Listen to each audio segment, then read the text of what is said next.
This is the Dash Fascia Panel for Jaguar XK140 Open Two-Seater Roadster. It's from a left-hand drive car. As you can see here, it's got the cutout there for the steering wheel.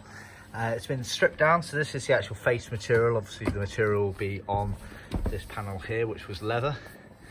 Then you had this raised section here for the instruments, etc. So all of this here was semi-trimmed, but obviously a big gap in the middle there. And then this item here was trimmed as well. You got this thick piping under the bottom here, which was actually a Leathercloth material. You can actually see clearly someone has gone over the original stuff here. So the red's almost certainly the original colour material there in a Leathercloth Rexine material, and then someone has just gone over the top in black there at some point.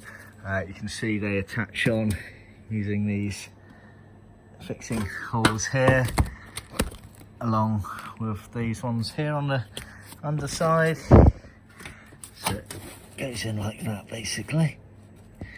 And actually, if you see here, you can see the remnants of the old style there that it clips in, as well as these brackets here. So, like I say, this was all trimmed in leather fascia bits here, so you almost had a three-piece set. One for the left, one for the right, one for the centre there. Then you had the piping there. There was also a panel that went under there, which was a vinyl Leathercloth material. And then also you had same thickness piping on elements that went round here when it's all fitted into the car.